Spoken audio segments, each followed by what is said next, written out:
Hey everyone, welcome back. You guys sent over some really interesting articles this week. Yeah, it looks like we're going to be taking a deep dive into this whole deferred resignation program thing. Deferred resignation program Deferred resignation program. for federal employees. Catchy title, right? That really grabs your attention. So we've got excerpts from like an email that went out to, I guess, federal employees. Right. And the CBS News article titled, Trump Administration Offering Deferred Resignation to Government Workers Unwilling to Return to Office. Okay, so let's just jump right in. Yeah, what is this thing? It's a program, from what I'm seeing, that basically lets federal employees resign by September 2025, Okay. but they'll still get paid and receive benefits until then. So they can just quit but still get paid for years. Well, that's the gist of it, yeah. Well, what's the catch? Well, there are some limitations. Not all federal employees are eligible, like military personnel, postal workers, Wow. those in immigration and national security. Oh. And anyone else excluded by their specific agency, they can't participate either. I see. So it's targeted towards a specific group. Yeah, it seems that way. But why? What's the point of all this? It's a good question. The administration is saying that it's about transitioning away from all those work-from-home practices that became prevalent since the pandemic. Right. Everyone went remote. Exactly. But the thing is, there's potentially more to it. Like what? Well, the CBS News article actually quotes Stephen Miller, a White House official, Okay. and he says this program helps President Trump get control of government. Take control. Yeah, and he also mentions that federal employees are overwhelmingly left of center. So there's a political angle to all of this. Well, that's what some people are suggesting. It could be a way for the administration to, well, reshape the federal workforce. I see. And they expect a lot of people to take this offer. Oh, yeah. The White House estimates that up to 10% of federal employees might take advantage of this program. 10%. Yeah, that's potentially 200,000 people. Wow. That's a lot. And I think you mentioned earlier that only about 6% of federal employees are currently working full-time in the office. Yeah, exactly. So this program could really shift the demographics of the federal workforce. It sounds like a pretty big shakeup. Definitely. And it's not just this deferred resignation program. There's also this push for return to office requirements for most remote workers. Talks about meaningful consolidation of offices. Meaningful consolidation. What does that even mean? They're talking about potentially relocating offices, downsizing most federal agencies. Downsizing, like people losing their jobs. It's possible, yeah. They've mentioned restructuring realignments and even possible reductions in force. That sounds pretty intense. It's definitely something to keep an eye on. So we've got this program that lets people quit but still get paid. Right. And at the same time, there's talk about downsizing and office closure. Exactly. It sounds like a lot of uncertainty for federal employees. It definitely creates a complex situation for those who might be affected. Yeah, I bet. They have to weigh their options carefully. Do they take the offer and risk their position being eliminated anyway? Right.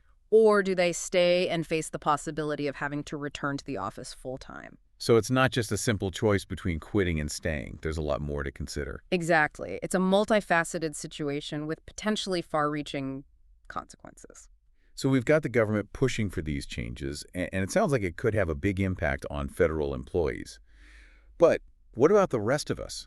How does all of this affect the average person? That's a great question, and it's something we'll definitely explore further. It definitely could have an impact. You know, earlier you mentioned different groups reacting to this program. Oh, yeah. So are people just kind of going along with this, or is there some pushback? There's definitely some pushback, especially from the American Federation of Government Employees. AFGE. Yeah, the AFGE. The largest federal employee union. Right, exactly. So, I mean, what are their thoughts on this whole thing? They're not happy about it. Their national president, Everett Kelly, he actually called the program a potential purge of civil servants. Purge. That's a pretty strong word. Yeah, it is. And he's arguing that this program could create a lot of chaos. Chaos. How so? Well, he's saying that this program could really disrupt the federal government, and that would impact Americans who rely on those services. Yeah, that makes sense. And it's not just about the potential disruption. The AFGE also questions whether this program is actually voluntary. I see what they mean. Because, I mean, with everything else going on, The return to office mandates, the office consolidations, the potential downsizing. Yeah, it's kind of a lot of pressure. Exactly. So someone might feel like they're being forced to take this deferred resignation, even if they want to keep their jobs. Even though it's technically voluntary. Right. And that's where things get a little murky. So even if an employee decides to take this deferred resignation, are they just completely off the hook? Not really. Yeah. The email that was sent out to federal employees, The one we talked about earlier. yeah, that one, it outlines the details of the program, but it also says What does it say? that employees are still expected to ensure a smooth transition Smooth transition. during their remaining time. Oh, so they're essentially quitting, Yes. but they're still expected to work and be responsible. Exactly. And it gets even more complicated because remember, there's a chance their position could be eliminated anyway. Oh, right, because of the downsizing and office relocations. Yeah. So imagine choosing deferred resignation, basically quitting and getting paid. Uh-huh. But then your position or agency disappears before you even hit that September 2025 mark. Wow, that's a lot to think about. It is. And the Office of Personnel Management, they acknowledge this uncertainty. They do. Yeah. They say in the email that they can't guarantee the stability of any position or agency. So there's really no guarantee? Not really, no. I mean, they do mention that employees will be treated fairly if their positions are eliminated, but But there's still that uncertainty. Yeah. It's a lot for these federal employees to handle. yeah, I bet I'd be stressed out. Imagine being told you can resign and get paid, but also knowing that your job might just disappear anyway. I mean, how do you even make a decision with all that going on? Right, it's a really tough spot to be in. It makes you wonder about the bigger picture. Like, what are the long-term consequences of all this? That's the million-dollar question, isn't it? Yeah, like, will this program actually achieve what it's setting out to do? It's hard to say. There are so many moving parts here. Right. It's like a giant puzzle. Yeah. Will this program really streamline the government, lead to a more efficient workforce? Or will it backfire and create more problems? Exactly, like lower morale, Uh-huh. a brain drain, disruptions to essential services. Uh-huh. Only time will tell, but for now, we have to look at all the angles. So as we're wrapping up this second part of our deep dive, Yeah. I mean, what are some of the key takeaways here? Well, I think this program raises a lot of questions about the future of work. Okay, like what kinds of questions? I mean, it's not just about government jobs. Do you think this goes beyond the federal government? Absolutely. This whole situation, it reflects these larger trends that we're seeing everywhere. Trends like The rise of remote work, Uh, the potential for automation to replace jobs, oh, yeah, that's a big one. and the changing power dynamic between employers and employees. I see what you mean. So even if you're not a federal employee, this is something to pay attention to. Because it could impact your own career. Exactly. It's a reminder that things are changing and we need to be ready to adapt. So much to think about. Yeah.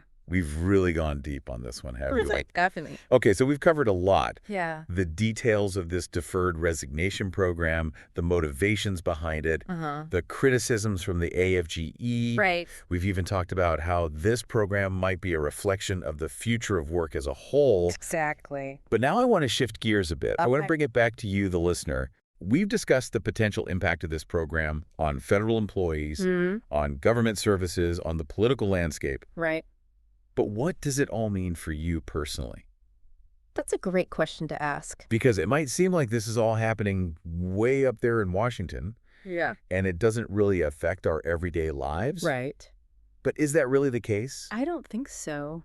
You think this program could have ripple effects, Absolutely. even for those of us who aren't federal employees? Even then, How so? well, let's think about it. Okay. The federal government provides a lot of essential services. Yeah. Things like national security, healthcare, infrastructure. All very important stuff. Exactly. And if this program leads to a major shift in the federal workforce, That some people are predicting. right, then it could definitely impact those services. It could affect their quality, their efficiency, Right? and that would eventually trickle down to all of us. Yeah, it's all connected. And then there's that broader issue we talked about, Third one. the changing nature of work. Oh, You were saying that the trends we're seeing in the federal government with remote work, the potential for downsizing and automation, Right.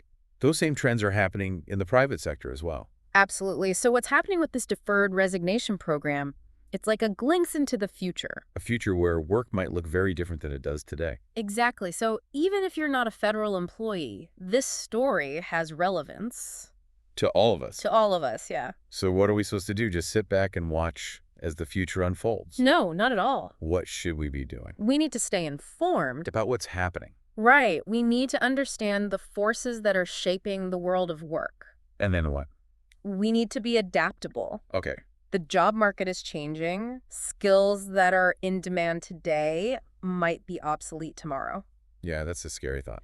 It is, but it's the reality. So we need to be prepared to learn new things, to pivot, to reinvent ourselves if necessary. So basically, we need to be proactive. Exactly. Don't wait for the future to happen to you. Shape your own career path. Take control. Right. And that means being aware of the trends, understanding the risks and the opportunities. And being willing to adapt. Exactly. This has been a really thought-provoking conversation. It has. We started with this one specific program, this deferred resignation program. Yeah. But we ended up exploring all these bigger questions about the future of work It's all connected. and the role of government and our own individual roles in shaping that future. Right. And I think that's what makes these deep dives so valuable. We go beyond the headlines. We explore the complexities. We connect the dots. And hopefully we all come away with a better understanding of the world around us. Well said. And to our listeners, thank you for joining us on this deep dive. Yeah. Thanks for listening. Keep exploring, keep learning,